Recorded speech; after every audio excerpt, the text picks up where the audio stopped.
Hey, what's going on, everybody? Frizzle84 here, and welcome back to another episode of Frizzle's World. If you haven't noticed, I've been gone for a little while, 6 months or so, actually. Had some life changes going on. I found a new job, and the new job was in a new town, but I decided to commute for a while till I had the money to move, and I also worked both of my other jobs in the meantime. So I spent about 3 months working 3 jobs, 70 or 80 hours a week, and commuting 3 hours for one of those jobs. It was ridiculous. But I finally got moved. Let's go to bed here real quick. I finally got moved. I dropped at least one of the other jobs. I'm still doing one of the other jobs for now, but it's very, very part-time, so it's not a big deal. And so that's why I've been gone for so long. I was working so much before, and I was packing and moving and getting settled, and I'm finally moved now and settled. Today, though, I think what we're going to do is we're just going to do a quick world tour, what we have done so far on camera, and then I'll show you the things that I've done off camera in the meantime, which isn't really a whole lot, just sort of getting back up and running. I literally did not play the game for 3 months. I didn't even open the game for 3 months.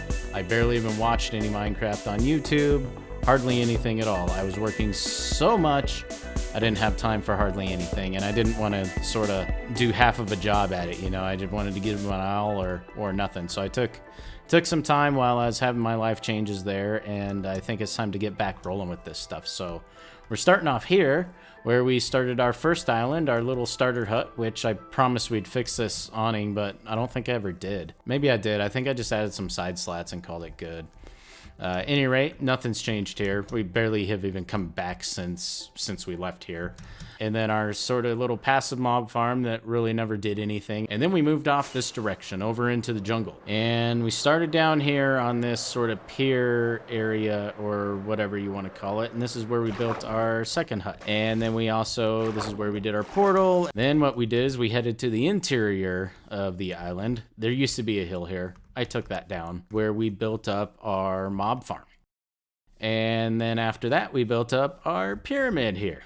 Inside the pyramid, we've got our storage system, which is now 2 layers high. That's one of the things I did right before I took my break. I was working on an episode where I was going to build up a sugarcane farm, something a little bit more than what we've got here. And I had to clear out a bunch of jungle and stuff. And then that's when it was all of a sudden I started my new job, and it all came at once, and had to move and everything. So pretty crazy. So in here, this is our internal storage system. I have, if I didn't show you this before, have everything laid out now all the way around the edge, is sorted on the first layer. And then I built up the second layer. It's all completely functional, but I have not put anything in there to sort. I'm starting to second guess this thing. I hate having to run from side to side for different things. Technically I can fly, but it's a real pain, like when I just have to go like over there. Flying's a little too much, and then running just takes forever. I don't know. So, well, ouch.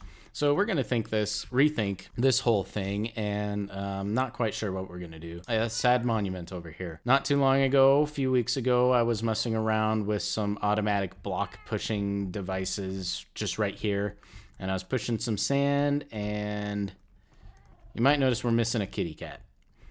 There we got Jelly, and we got Ralphie, but Keo's gone. Some sand fell on him, and he suffocated. So I built a little monument to Keo. Keo. He was a brother to Ralphie. He was my son. But most importantly, he was my kitty. The only thing we have left of him now is some string. That's it. Rip Keo. You will be missed.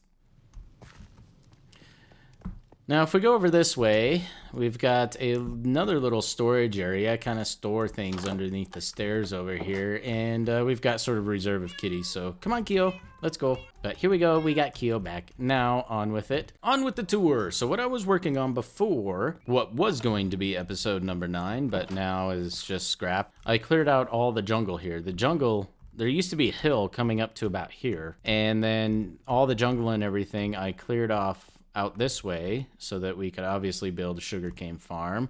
And then I got this guy here farming carrots. But it took me quite a while. This whole area right here was a big hill. I had to dig it out several blocks down. And over here we built up the sugarcane farm. Pretty simple design, just uses a flying machine that starts off down there, comes here, bounces back in again, and then some mine carts underneath to pick up the items. The sugarcane's placed in a grid pattern here instead of just rows. This kind of maximizes your efficiency because I think you can fit twice as much sugarcane as opposed to just rows. If we walk around here, you can see the activation mechanism is just an observer that is going to detect when this piece of sugarcane grows and send off a signal to start the flying machine, which is housed right under here. It's kind of hard to see. We have an on-off switch here. Turn that on, and now if we come up here and we'll just punch out this sugarcane and we'll watch her go to town. Now keep in mind this will happen when it grows rather than when you punch it out, and it'll happen, you know, when roughly half the sugarcane's grown usually. Punch it out, you will see this thing go. It just runs across, punching out all the sugarcane, and then once it gets to this end, it activates the mine carts to start going. That guy returns, and the mine carts, they start from that other end, not this end, come and whoop, there they went. Pick up all the items, and then they head over to this, storage system, which is right over here at the end. You can hear it going, and you can see the sugarcane flowing down. We have tons of it already. I've only run this thing a couple times, and we've got a ton of sugarcane. I don't even know what I'm gonna do with all that. And then got these guys over here too, which I pointed out earlier. I actually put them over here just to passively get carrots, and they have done a pretty good job. Got a lot of carrots there. I don't really need a whole lot until I get to a point where I want to trade them or something. All right, and that is pretty much where I left off before I took my break. I just finished this farm. I was going to finish recording the episode, and then, you know, got the... What? Huh? Did you guys just see that? These two golems just jumped up. Did you guys do that? How did you do that? What? Huh? What is going on up here? There's no bed. Those guys shouldn't be able to spawn iron golems. They have to sleep. Whoa, there's 4. What the heck? This is crazy. What are you guys doing up here? It's like a fountain of golems. All right, this is called for, I know what the next project out here is going to be. We're going to have to build a temple of iron. We have an iron geyser. We must preserve this. This is an amazing discovery. I can't believe it. I mean, we have that little iron farm over there, but if we've got an iron geyser, that's all we need, and it's right next to our pyramid. This must be sacred land.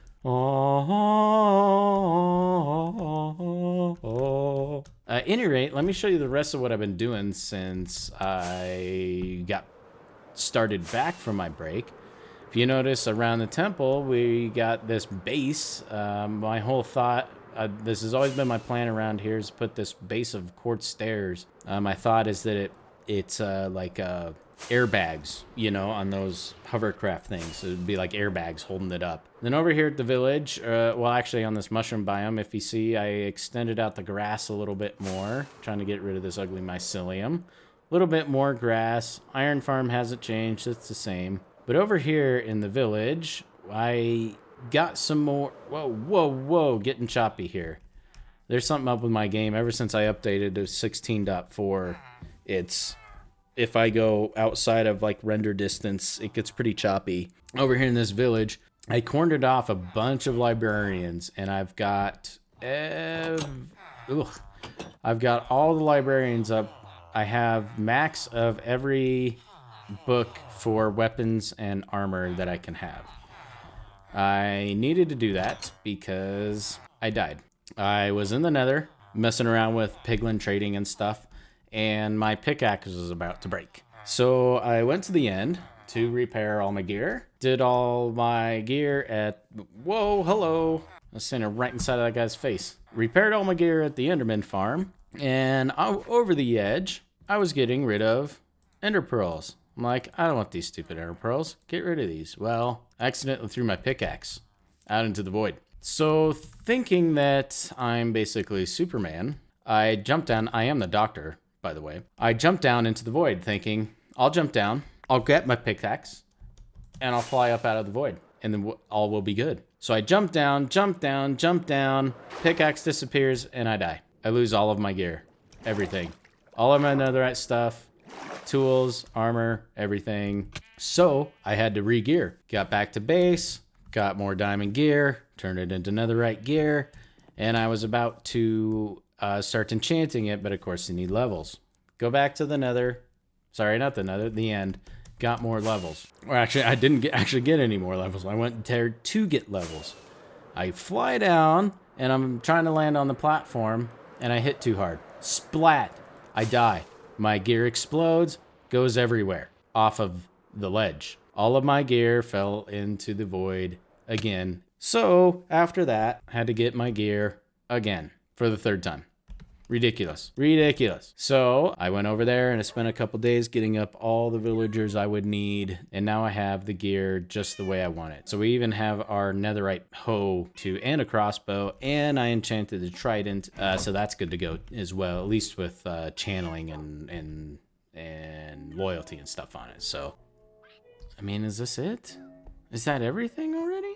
Oh no, no, that's not everything. We're going up to the nether and I'm gonna show you, well, not like it's much. I'm gonna show you what I've done for the piglin trading. This stuff is broken. So all these chests here, this is all the garbage I got, just sort of messing around with it. These are all full. Half of those, and it goes pretty far down.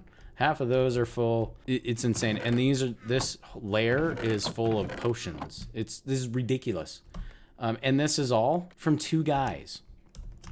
2 dudes threw out all that junk for me to collect. And I only filled up this chest with gold 3 or 4 times. Not much. They gave me all that plus enough magma cream to build that much of a 3rd layer of the pig farm. It's ridiculous. So this is where we're going to build up our piglin trading center. Maybe not exactly here. This is definitely not going to stay like this. We're going to do it much nicer. In addition to those chests full, all these right here full, all of them completely full. We have, whoop, okay. Down here is all the regular items. Just insanity amounts of all kinds of stuff. Like, where is it? Obsidian? Obsidian? Look how much obsidian we have. We have over a chest, shulker box worth of obsidian. And what am I gonna use with that for? So yeah, that's our piglin trading center at the moment. Soon to be, or eventually, maybe, I don't know, it's about soon. Eventually to be built up into something much fancier and nicer than this. All right, guys. Well, I think that's all I got for today. Just wanted to show you around, give a quick world tour, remind you guys what we've been doing, and showed you what I've done since I started playing again. Like I said, I had a good solid 3 months where I didn't even open the game on my computer at all. I forgot that the game had updated to 1.16.4, and then 1.17 was coming out. I was busy. So at any rate, guys, with the sun going down, I am gonna call that a day. I appreciate you tuning in, especially after I've been gone for so long. I'm really sorry, but life gets in the way, you know? Have a great day. Appreciate you tuning in. Like, subscribe, share, all the things. Take it easy, guys. Have a merry holiday and Happy New Year. See you later. Bye-bye.